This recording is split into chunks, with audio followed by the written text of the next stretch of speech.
Hello viewers, আজকে দেখাবো অনেক জাতের কবুতর এবং এদের আচার ব্যবহার।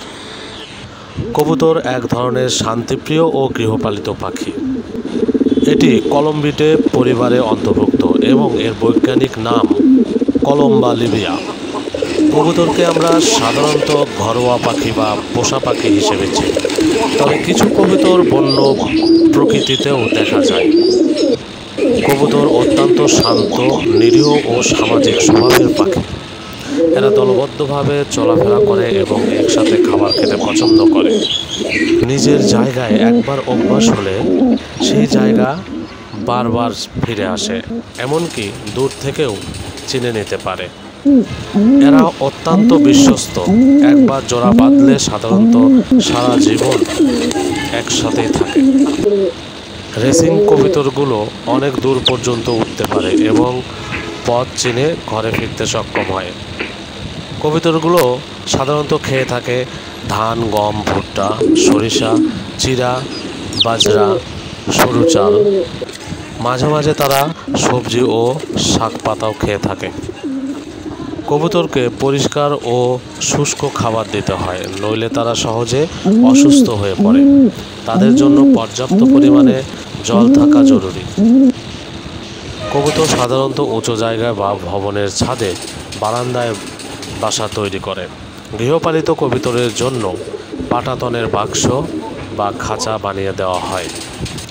বাসা পরিষ্কার, হাওয়া চলাচলের উপযোগী হওয়া উচিত। বাসার আশেপাশে শত্রু পাখি বা বিড়াল যেন না আসে সেদিকে খেয়াল রাখতে হবে। কবুতরের অনেক ধরনের রোগ হয়ে থাকে।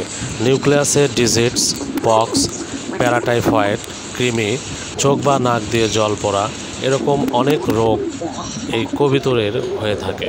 এদিকে সবসময় লক্ষ্য রাখতে হবে। সময় মতো টিকা দেওয়া প্রয়োজন, পরিষ্কার পরিবেশে রাখা, গরম বা ঠান্ডা থেকে রক্ষা করা, খাবার ও পানি দৈনিক পরিবর্তন ও পরিষ্কার করা। কবুতর সাধারণত একেবারে দুটি ডিম দেয়।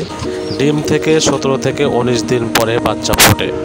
মা ও বাবা উভয়ই বাচ্চাকে পিজন মিল্ক খাওয়ায়।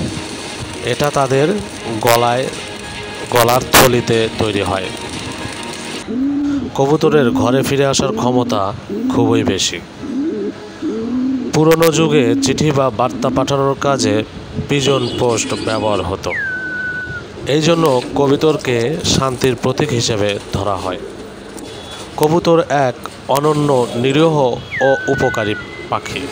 এটি শুধু সৌন্দর্য নয়, বরং ইতিহাস, শান্তি, বিশ্বাসের প্রতীক। সঠিকভাবে পালন করলে কবুতর হতে পারে আমাদের প্রিয় পোষা পাখি এবং প্রকৃতির এক অবিচ্ছেদ্য অংশ। কবুতর শান্তিপ্রিয় প্রাণী। তাদের বাকুম বাকুম ডাকে মুখরিত হয় বাড়ি। এই জন্য সবাই আমরা কবুতর পেলে থাকি। সকালবেলা কবুতরের বাকুম বাকুম ডাক শুনলে মনে হয় প্রাণটা জুড়িয়ে যায়।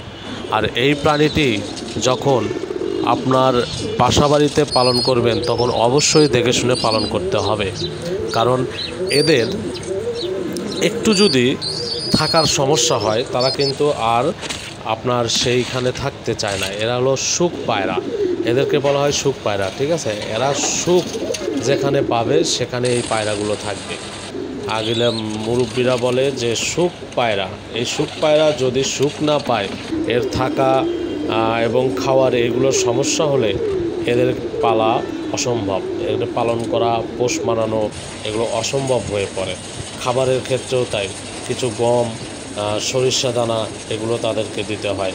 তো ভিডিওগুলো যদি ভালো লেগে থাকে তাহলে অবশ্যই লাইক, কমেন্ট, শেয়ার করতে ভুলবেন না।